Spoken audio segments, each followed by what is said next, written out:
I thoroughly enjoyed the Royal Rumble. Obviously, thank you to all who tuned in to our Royal Rumble watch party. We had that. It was an absolute blast. Lots of fun. It was lots of fun. The Wrestling on the Spectrum crew was there.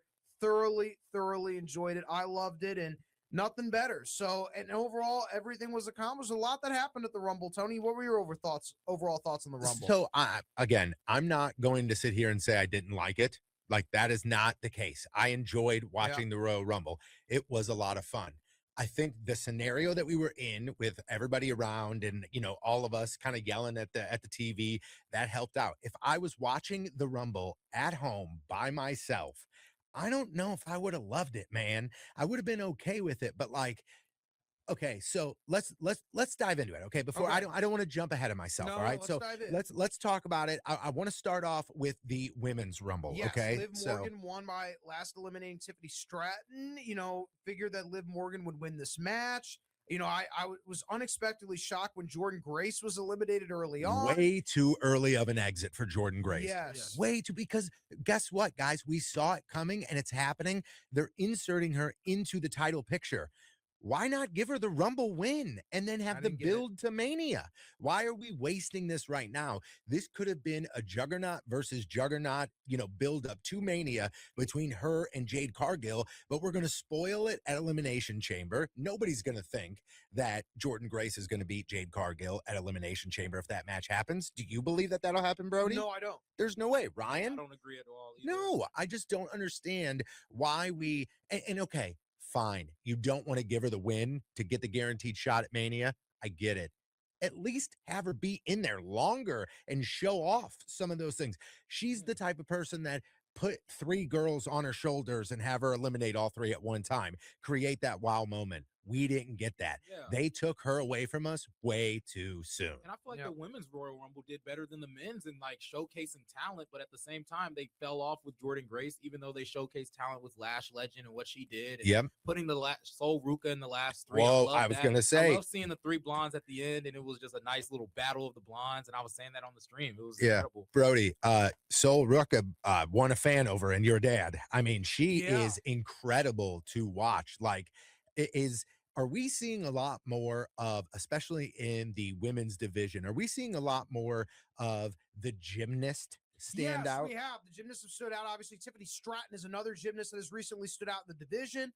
And I don't know what Soul Ruka's ceiling is, but very impressive showing on the Rumble for her. And I'm looking forward to see what she can do, in WWE as she climbs up the card here. I definitely agree with that. So, okay. We know that Liv Morgan won. We know exactly what's going to happen with that. Well, I mean, we don't know. She kind of teased last night that maybe she's going after Jade. So, that's the classic. I won the Rumble. Where am I going to go? Who am I going to go after? We're going to get that for a minute. But for me, Brody, or actually, I'm asking you this. The loser of the Women's Rumble, somebody that did not win, what superstar do you think got the most out of that Rumble? I think Morgan did, because it's Morgan's opportunity at WrestleMania. Okay, Morgan got the most. That's the winner. What about somebody that really shined and stood out in the Rumble for you that didn't necessarily, get the win, but that what they did in the Rumble really stood out? I would say Lash Legend got 5 eliminations. That was big. That is exactly what I was hoping you would say, because Lash Legend, again, and I called this before, and I'm calling it now again, I think she is the future. I mean, she is. When she's tall, she's strong, she's got the promo skills. A little work needed to be done there, but I think, still new to this. I think we will see big things from Lash Legend moving forward. And I think the Rumble really helped her kind of elevate herself. And that's the opportunity you get. And we always forget that there are opportunities like that people really fumble, and it completely derails where they're headed. So it's nice to see her get that opportunity and really showcase it. Yeah. Moving on, I mean, the Women's Rumble, not to just kind of breeze past it, but I want to talk about Drew Sammy, man. I think this match was something that everybody kind of knew what the result would be, but we wanted to see how the sandwich was made. And I think we got a great sandwich at the end, man. I think it was fantastic. I liked it a lot. I do think Drew gave a little too much to Sammy there. And but I really like Drew as a heel. He is his facial expressions, his body language, the so athleticism believable between these two guys has been excellent. Sami Zayn is the best babyface seller in WWE. You want to act like a babyface? Sami Zayn acted like a babyface in Saudi Arabia. He was over like Rover. They were behind him, even though they knew he wasn't going to win. Yep. They wanted to see him win deep in their hearts. They knew it wasn't going to happen, but maybe there was a little ounce of hope.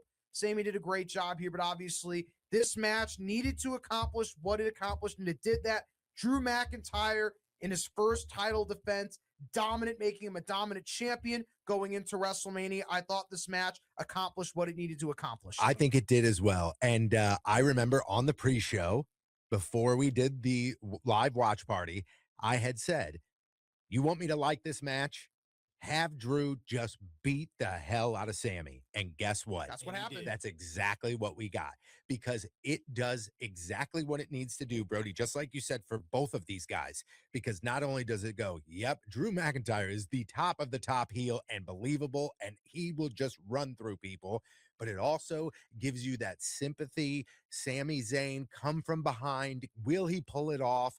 Sami Zayn is one of the guys where you never count him out, but you never expect him to win. And that's okay. That's fine. Yeah, and that's his role. My only question Exactly. is, That's his role, man. My big question to you guys is this though. Okay. Roman said on live that about Drew McIntyre and is he box office. Do you guys think he's a box office heel though? Here's the answer. Yes, I do think he's a box office attraction. I thoroughly believe he is, because his promos, when he crows about somebody, he crows about big stars, it gets people's attention.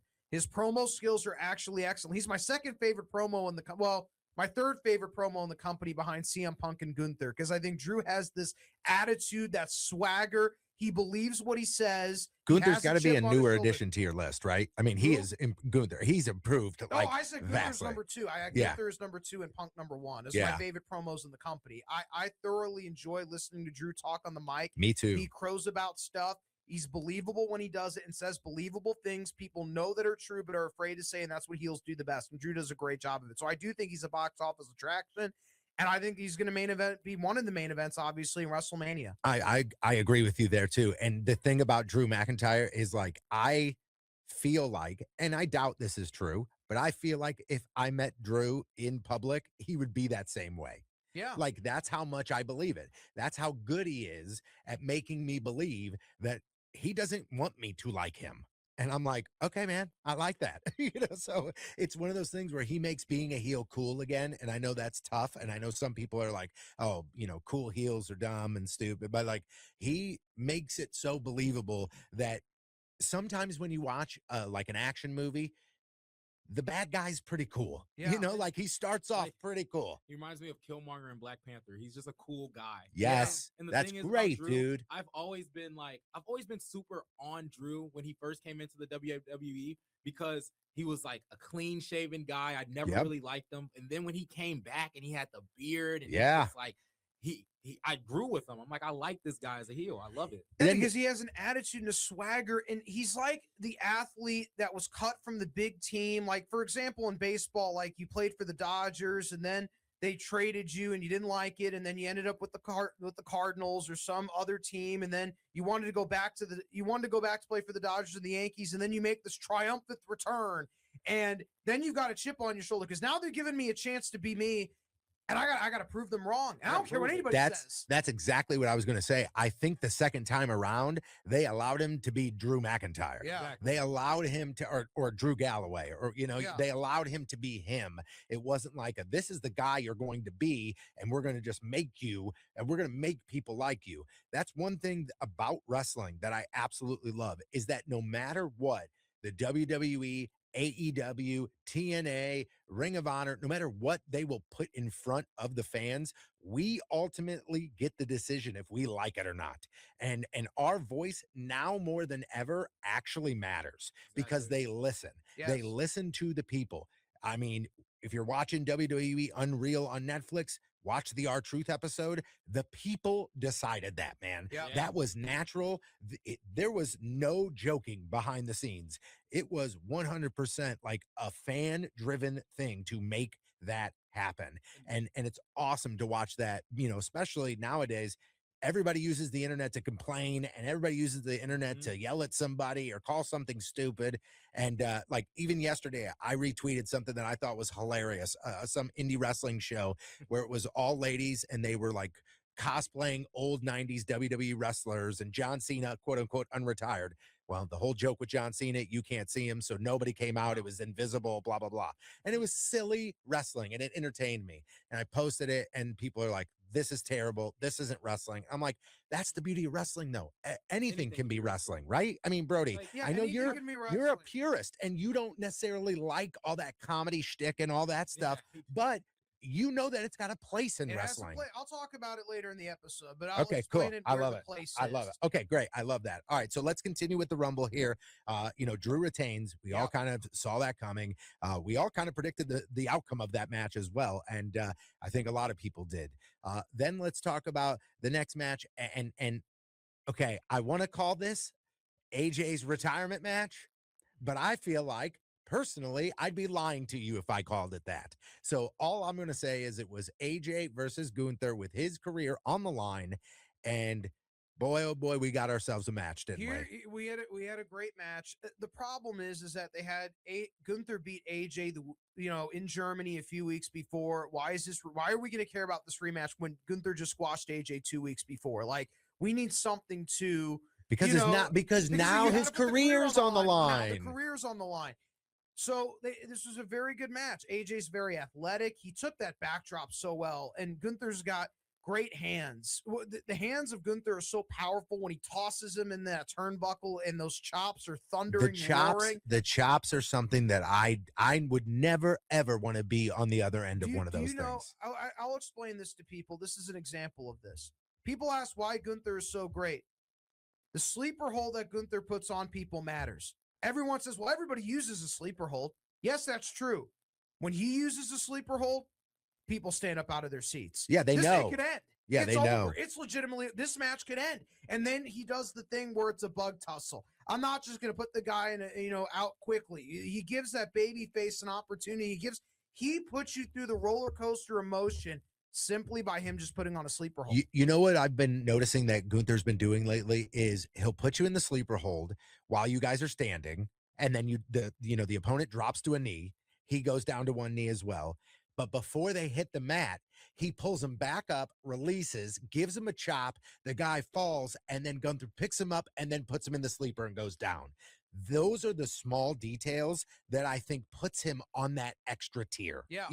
Because anybody could put him in the sleeper. He could have easily held him in that sleeper and put him to sleep. But instead, he's going to go, no, I'm not done yet.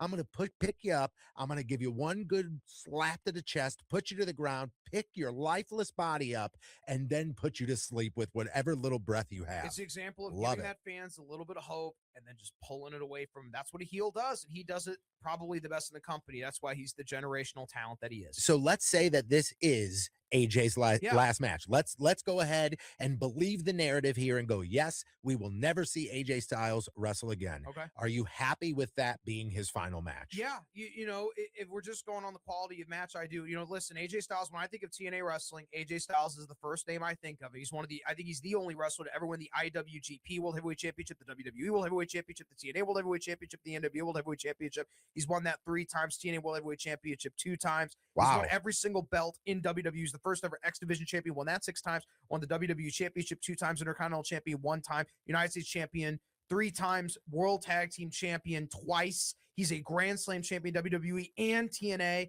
I mean, he's an absolute legend. It's insane. That's an insane resume. He's an insane resume, a phenomenal resume. I mean, it's a perfect word to describe him. He's excellent. And if this is the last time we ever see him wrestle in a ring again, I think it's the way that he would, in his own mind, he's like, I got to lose to a generational talent. Yep. I got to have a match I would have wanted to have. I can mentor a young guy that I believe is on the come up in a match. He'll listen. We put on an absolute clinic for what we want to do.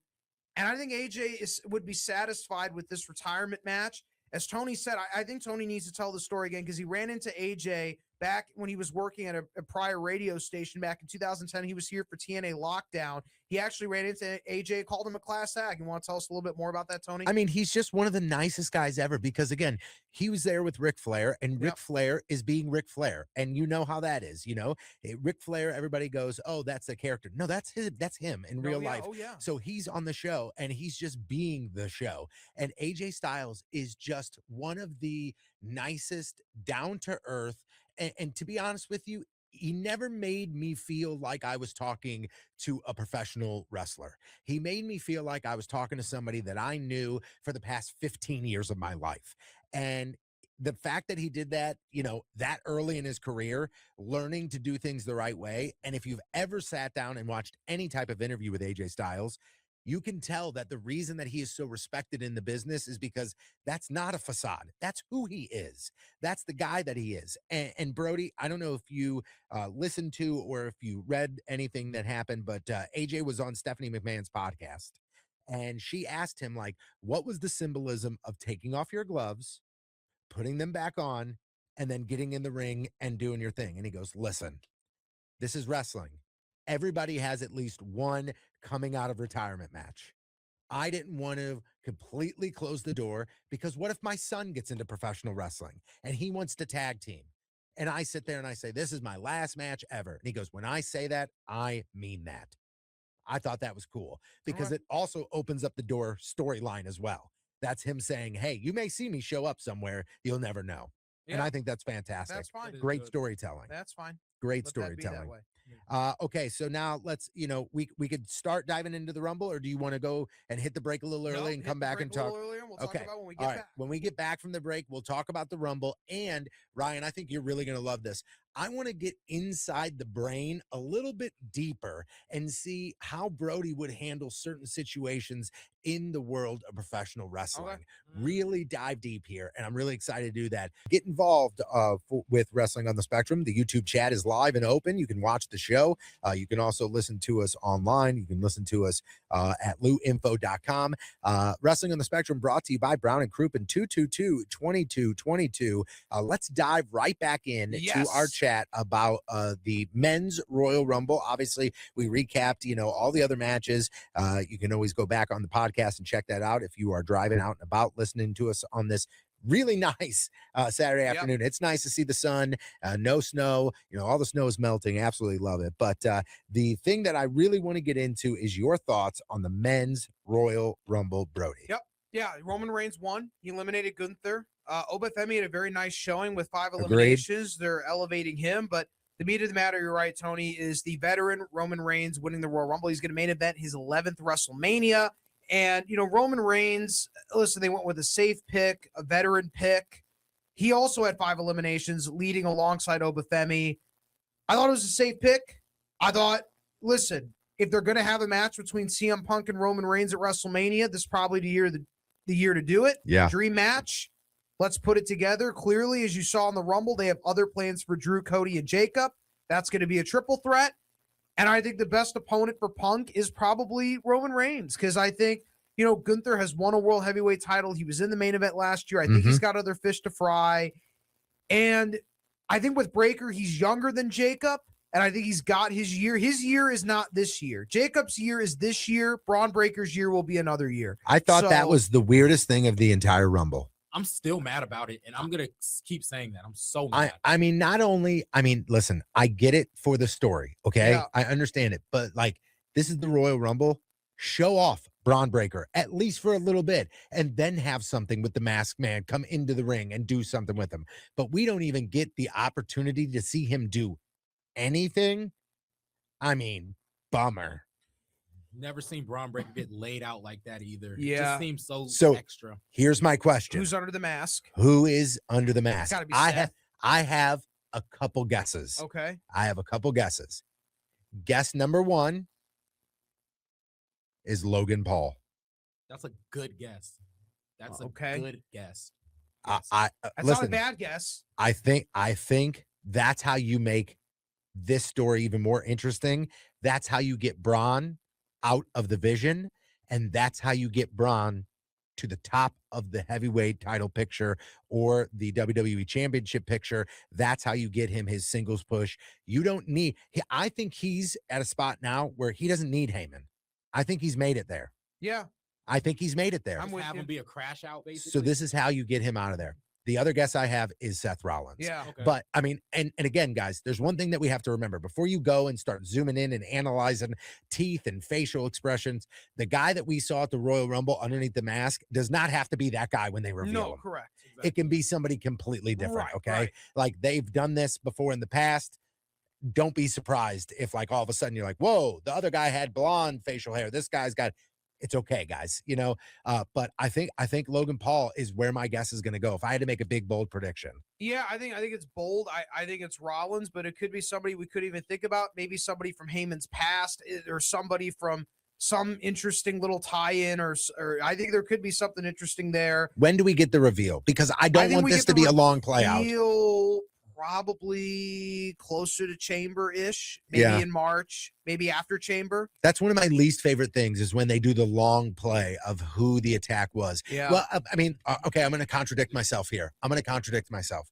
You either have to do a quick reveal or you have to play it out. Like, play it out long. Like, it's got to be the long game. They probably will play it out longer than they did with Theory, because I everybody hope kind of so. knew it was Theory. Yeah. And in this instance, there's a little more intrigue. That's why I think they went back to the well on it again. And I like listen, they had, I knew something was in the water when they had Punk just beat Breaker clean in the middle of the ring at the Barclays Center. I'm like, oh, wait a minute. Maybe he's not being elevated to WrestleMania. I still had hope that he was going to win. And then all of a sudden, Punk is this weird thing with Balor. And another thing that doesn't make any sense, this is just odd. CM Punk and AJ Styles had a World Heavyweight Championship match on Raw a few weeks ago, and then Finn just came in and attacked them, and it just ended in a DQ. And the fans were just there like, they were booing, obviously, because this is actually a match we wanted to see, and Balor ruined it. And then all of a sudden, Punk's talking about Balor. Balor's not even in the Rumble. That's what I was going to say. Isn't it weird that he wasn't even in it? Yeah, it's just there's not even in it. And then he comes out there, and then Roman interrupts him like, why are you talking about Finn Balor? I'm going to challenge you WrestleMania. So wait, forget about everything that happened before, and just forget about that Balor ruined the match with him and AJ. And now let's just focus on Punk and Roman at Mania. Weird. My guess, because I got two, but I think it's Adam Pearce for one. And then my other guess is a double agent that's already worn the mask. I'm going with Austin Theory. He's a double agent, and when Seth comes back, he's going to reunite with the Monday Night Messiah. Could happen. I don't hate that either. I don't hate it. I don't hate it one bit. That's what I'm going with. Who do you think got, you already said Obafemi. Anybody else stand out for you in the Rumble that, really elevated themselves? Javon Evans had that. I agree. Iron Man, baby. Yeah, Javon Evans, I think, was absolutely great. We did see a return. Yeah. We saw the debut of Powerhouse Hobbs. Okay. We did say that they see. And again, this is why I hate the internet, because it didn't even feel cool. We all knew it was going to happen. Cool is that they acknowledged his name was Powerhouse Hobbs, Didn't and then they made that. it Royce Keys. Why acknowledge his name was Powerhouse Hobbs, and then wait, why did he change his name? Well, I think, and this is what I read, and this is, of course, from the internet, wrestling community, so take it for what it is. But I looked at it as the WWE owns Royce Keys. Yeah. They don't own Powerhouse Hobbs. Correct. So this is them going, hey, yes, it's that guy. Thumbs up. Yeah. But now moving forward, every single thing he does, we own it, guys. We own it. They just wanted to take a shot at AEW. I think when they did the bricks thing, it was like, oh yeah, this is your name. Tear that down. This is our guy now. I agree. So, okay, you're right. We did have a debut, but we had a return of the OG Americano. Chad Gable's back. Ripped. Chad Gable And looks he got like a he's goatee. in fantastic shape, man. And he has a goatee. Yeah, had a little comedy there. No problem with that. I took a couple AAA guys involved, like I predicted, Laparca and Mr. Iguana. There was two, and you said too many. Too many. I do think that, man, and I hate to say this, but I think I'm done with the Mr. Iguana experiment. I didn't like the first couple matches. I was like, oh man, this is incredible. He's doing all this stuff with this stuffed animal, and now I'm like, okay, that was over. There's a fine line in comedy and wrestling. There is a fine line. And again, I'm not gonna say like get rid of it, because I know somebody out there loves it. So if that's the case, I can give up 7 minutes of a 3-hour wrestling show so Mr. Iguana can come out there, do some cool things, and really make some people laugh and happy. I'm okay with that. I don't have to like it, but somebody else does. So let them love it. I picked the wrong guy. I would have rather seen El Hijo del Vikingo instead of El Laparca in this match. Yeah. If you had to pick somebody, I would have rather seen Vikingo, but you know what's funny though is anytime AAA is involved in anything that is WWE related now, no matter what it is, they use Laparca. I wonder if there's some stake in there for Laparca. Like it's in the some of the fine details that no matter what, you have to feature the Laparca character, which by the way, before you go, thinking that La Parka is immortal, there have been multiple versions of La Parka. La Parka is like the character, and there have been multiple people who have played that character. Yes, People yes. are like, wait a minute, I remember him wrestling in 1992. Different La Parka, guys. Different La Parka. And it's not like I don't like him or anything. I'm just thinking from an aspect of there were other guys that I would rather see. Yeah, of course. I'd Yeah. rather see Finn Balor actually get a chance to go to WrestleMania. Yeah. Yeah. So Okay, so Brody, I know you said it was the safe call to have Reigns win.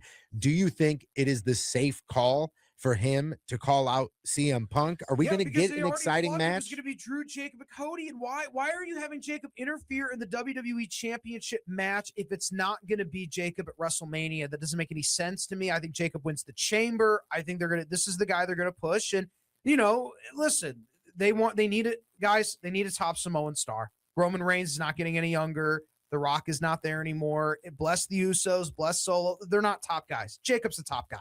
You got to do something with him. Yeah, you got to do something with him. I love it. He's not getting any younger, and they're like, okay, we're going to have a big return with him. This is his year. And if it's not at WrestleMania, it will be at SummerSlam. There's a way out, because here's why. You have a triple threat match. You have an out. I think Cody takes the fall. It's either going to be Drew or Jacob. You either crown Jacob at WrestleMania, or Drew beats Cody and he never pins or submits Jacob, and then you have Jacob and Drew at SummerSlam. I would watch every one of those matches you just said. And I think fans are excited about it. I think there's a wrong perception. Well, why Jacob? I think there are a lot of fans that legitimately see Jacob Fatu as a main eventer, and they're excited about this. I'm at least willing to give him a chance to show me, to prove to me that he could be a main eventer. At least give him that shot. Now's the time to do it. Never been hotter. So now is the time to do it. I completely agree with you. Yeah, he's not under 30. He's 33. He's ready. Braun's under 30. He's still got time. It's Jacob's time now. It's his year, whether that's at WrestleMania or SummerSlam. I completely agree with you, and I think that's a fantastic take. And I know, really, let's just go ahead and look at this as, let's what is happening on our road to WrestleMania right now. So you have Roman Reigns set to challenge CM Punk for the World Heavyweight title at WrestleMania. We have gotten some men's elimination chamber qualifier matches there. Do you know who has won and who is in? Randy Orton is qualified for the chamber, so it'll be there. Elimination chamber in Chicago. That's a key. That's the only interesting thing about it, is if you're going to have the chamber in Chicago, why not be the place where the winner faces CM Punk? That's interesting. Yeah. But we have Tiffany Stratton's going to qualify for the chamber, and Randy Orton's qualifying for the chamber. So more chamber qualifying matches coming down the pike. However, I think this match will be centered on Cody Rhodes and Jacob Fatu.